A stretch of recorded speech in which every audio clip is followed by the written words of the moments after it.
اور یہ چیزیں جو ہیں فکس ہونی چاہیے، کیونکہ نہ ابھی جنگ ٹلی ہیں، اور دوسری بات یہ ہے کہ بیرونی جنگ تو شاید 3 ایام تھی، لیکن جو داخلی جنگ جس سے جو ہیں ہم بالکل برسر پیکار ہیں، اور اس داخلی جنگ کا کہیں پہ ہمیں یہ جنگ جو ہیں سرحدوں پہ نظر آ رہی ہیں، کہیں طالبان کی شکل میں ہیں، کہیں BLA کی شکل میں ہیں، کہیں بدامنی کی شکل میں ہیں، کہیں معاشی جو جدوجہد ہماری قوم کر رہی ہیں اس شکل میں ہے۔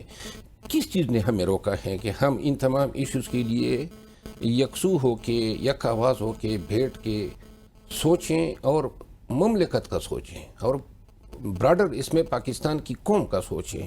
یہ جو چھوٹی چھوٹی سوچ ہے کہ جناب 2 سال ہم کسی کو ایکسٹینشن دے یا 5 سال فلاں حکومت کر لے، اس سے پاکستان کو کیا فائدہ ہے؟ اب سے کچھ دیر پہلے آرمی چیف جناب عاصم منیر صاحب کو فیلڈ مارشل بنانے کی کابینہ نے منظوری دے دی ہے، اب سے کچھ دیر پہلے۔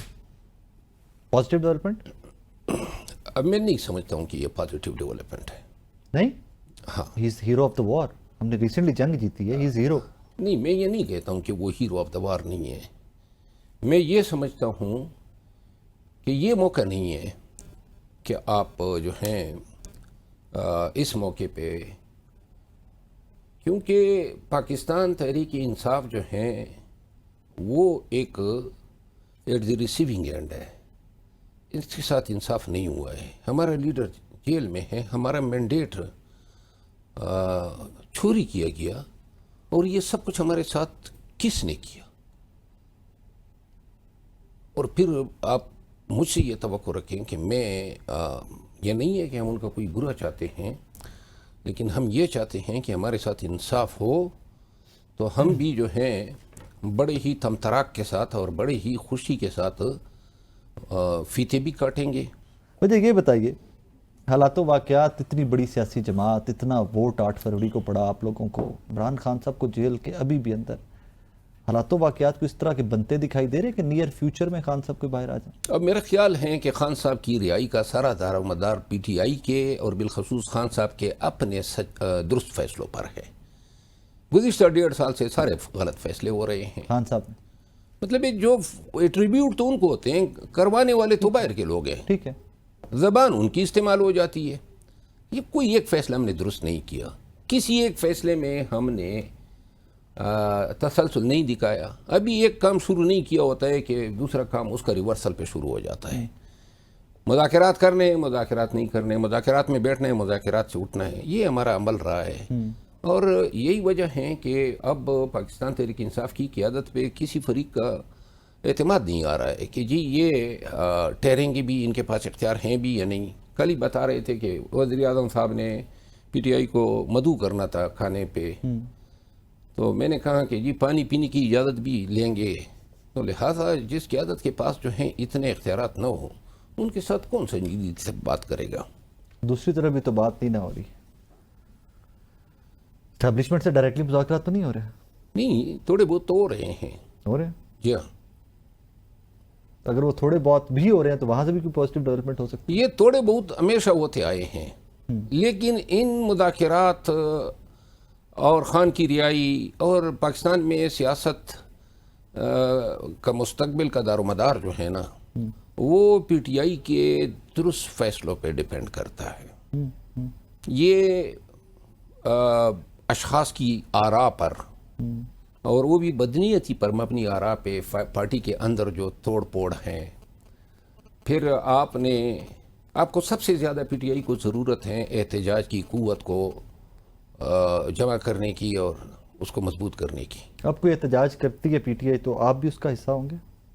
میں نہیں ہوں گا، نہیں ہوں گے؟ نہیں۔ کاز مے بی کل ہی کوئی احتجاج ہو، MNAs MPs پاکستان تحریک انصاف کے اکٹھے احتجاج کریں اسلام آباد میں۔ میں نہیں کسی احتجاج کا حصہ ہوں گا۔ بیرسٹر غور صاحب کی کیپیسٹی ہے کہ اکٹھے کر سکیں لوگوں کو، احتجاج کر سکیں؟ احتجاج کی کیپیسٹی PTI کی جو ہے وہ نہیں ہے۔ نہیں ہے؟ یہ PTI کو علم ہے نا۔ دیکھیں 9 مئی کے بعد یہی لوگ تھے نا، جی، اور باقاعد حیات تھے، اور 9 مئی کے بعد کیا ہوا؟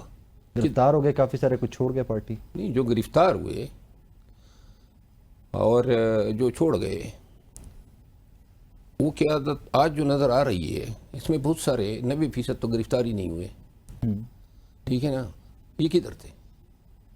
یہ نئی قیادت ہے نا, یہ تو بعد میں عمران کیا خان مطلب نہیں کیا تھا؟ یہ اس وقت بھی پی ٹی آئی کا حصہ تھے, اس وقت بھی احتجاج کر سکتے تھے, کوئی نظر نہیں آیا. کیوں نظر نہیں آیا؟ یہ وہ دور تھا جب ڈر اور خوف کے مارے, میں آپ کو ایک قصہ یاد دلاؤں. جی وہ ہمارے کے پی میں فیصلہ ہوا, علی امین خان وہ بھی انڈر گراؤنڈ تھے, تو انہوں نے فیصلہ کیا کہ ہم غبارے چھوڑیں گے, قیدی 804 وہ اس میں لکھیں گے, اور یہ ویڈیوز جو ہیں ہم سوشل میڈیا پہ شیئر کریں گے. اگلے دن اتنے سارے غبارے جو ہیں فضا میں نظر آ رہے تھے. مزے کی بات یہ تھی کہ نیچے کنہوں نے چھوڑے ان کی تصاویر نہیں تھی, یعنی ڈر کا یہ عالم تھا. غبارے تھے نیچے چھوڑنے والے نظر نہیں آئے. چھوڑ جنہوں نے چھوڑے تھے انہوں نے اپنی ویڈیو نہیں دی تھی, تو لہٰذا یہ خوف کا عالم تھا. تو جب اس وقت یہ لوگ نہیں باہر آ سکے, اب ان سے یہ توقع رکھنا, میں حلفاً کہتا ہوں کہ خان کے احتجاج کی قوت کو انہوں نے خود ہی پارا پارا کیا ہے. اور کئی دفعہ میں نے چیلنج دیا نا, جرت تو کر لیں, ہمت تو کر لیں. ہاں یہ کس نے روکا ہے؟ بڑی سی تاریخ کی سب سے بڑی پارٹی آج کل پی ٹی آئی ہے, آئے نا جناب, اور لیڈر سب سے پاپولر ہیں. تو لہٰذا سڑکیں بھی ہیں, عوام بھی ہیں. روکا کس نے ہے؟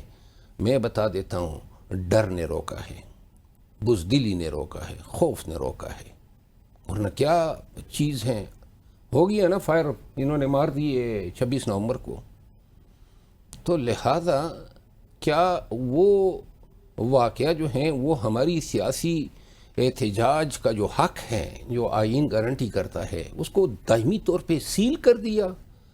اور نہ کہ صرف پی ٹی آئی کا, یہ تو ہر پاکستانی کا حق تھا. Agreed.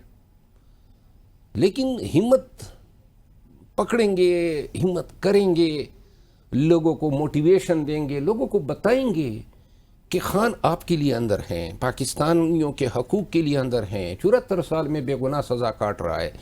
آپ نے ان کے تحرک کو, ان کے جذبات کو جلا بخشنی ہے.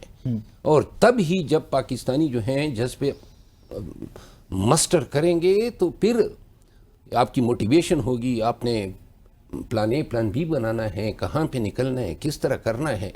اور یہ نہ ہو کہ ایک قیادت کہے کہ جی سنجانی رکنا ہے, دوسری کہے ڈی چوک جانا ہے. ایک ہی بات ہو, ایک ہی شخص ان کنٹرول ہو اور وہ خود ہی فیصلہ کرے, کسی کی بھی نہ مانے. اسٹریٹجی کیا ہوگی آگے؟ اسٹریٹجی کیا ہو, اور کس, دیکھیں اصل بات یہ نہیں ہے کہ لاکھوں لوگوں کو نکالنا ہے. اصل بات یہ ہے کہ کس طرح اپنے اہداف حاصل کرنے ہیں. بالکل ٹھیک ہے. مر صاحب thank you very much for time. ناظرین, جناب شیر افضل مروت, آپ نے گفتگو سنی. مجھے ایک چھوٹا سا بریک لینا ہے, بریک کے بعد واپس آپ کی خدمت میں حاضر ہو رہے ہیں.